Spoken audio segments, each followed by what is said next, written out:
வணக்கம் மக்களே. இன்றைக்கி நம்ம எதை பற்றி பார்க்க போகிறோம் அப்படின்னா, பவர் மிஷினில் துணி நகர்த்தி கொடுக்கல அப்படின்னு நிறையா கஸ்டமர் நம்மக்கிட்ட சொல்கிறாங்க.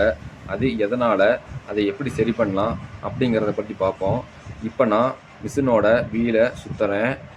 சுத்த உங்களுக்கு துணி நகரல. நான் டயலை 5 பாயிண்டில் தான் வச்சுருக்கேன். இருந்தாலுமே நமக்கு துணி நகர்த்தி கொடுக்கல. இந்த கம்ப்ளைண்ட் எதனால் அப்படிங்கிறத பற்றி சொல்கிறேன். ஃபஸ்ட்டு நம்ம மிஷினை சாய்ச்சிக்கலாம். சாய்ச்சதுக்கப்புறம் உங்களுக்கு செட்டிலுக்கு மேலே ஒரு ஸ்க்ரூ இருக்கும், செட்டிலுக்கு கீழே ஒரு ஸ்க்ரூ இருக்கும்.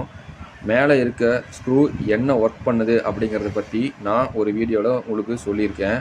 அதை நீங்கள் கண்டிப்பாக செக் பண்ணி பாருங்கள். கீழே இருக்க ஸ்க்ரூ தான் நம்ம பார்க்க போகிறோம். இந்த ஸ்க்ரூ என்ன பண்ணும் அப்படின்னா, உங்களுக்கு முன்ன பின்ன தள்ளும். அதாவது நான் கையில் தள்ளுறேன் பாருங்கள், இப்போ முன்ன பின்ன நகருது. இதனால தான் இந்த ஸ்க்ரூ லூஸ் ஆச்சு அப்படின்னா உங்களுக்கு துணியை நகர்த்தி கொடுக்காது. இந்த ஸ்க்ரூவை நம்ம இப்போ டைட் பண்ண போகிறோம். அதாவது நம்ம டைட் பண்ணும்போது கீழேயும் வச்சு பண்ணக்கூடாது, மேலேயும் வச்சு பண்ணக்கூடாது. நான் எப்படி சொல்கிறேன்னு பார்த்தீங்கன்னா, இப்போ நான் பிளேட்டில் காட்டுறேன் பாருங்கள். அதாவது உங்களுக்கு நவுத்தும்போது பார்த்தீங்கன்னா ஃபுல்லாக மேலே போகும், ஃபுல்லாக கீழே வரும்.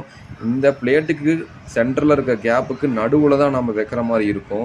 நீங்கள் பிளேட்டுக்கு மேலே ஒட்டி வச்சாலும் பிளேட்டுக்கு கீழே ஒட்டி வச்சாலும் நம்ம வீலை சுற்றும் போது உங்களுக்கு பிளேட்டில் போய் இடிக்கும்.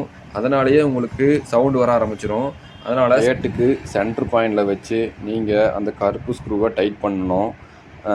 மேலே நான் சொன்ன மாதிரி மேலே வச்சு டைட் பண்ணிடாதீங்க, சென்டராக வச்சு டைட் பண்ணுங்கள். ஃபுல்லாக டைட் பண்ணதுக்கப்புறம் வீலை சுற்றி பாருங்கள். சுற்றுனதுக்கப்புறம் உங்களுக்கு வீல் ஃப்ரீயாக இருக்கா, மேலே வந்துட்டு போகுதா அப்படின்னு செக் பண்ணிக்கோங்க. செக் பண்ணதுக்கப்புறம் நம்ம இப்போ துணியை வச்சு தைக்க போகிறோம்.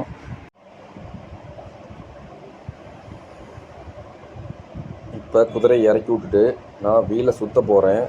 உங்களுக்கு எப்படி துணி நகருதுன்னு பாருங்கள். ஈஸியாகவே நகர்ந்து போகுது. இந்த மாதிரி ஸ்க்ரூ உங்களுக்கு லூஸாக இருந்தால் கூட உங்களுக்கு பல்லு நகராது. இது மட்டுமே காரணம் அப்படின்னு சொல்ல முடியாது. நீங்கள் தைக்கிறதுனால உங்களுக்கு ஃபீட்டாக தேய்மானம் ஆகிருக்கலாம்.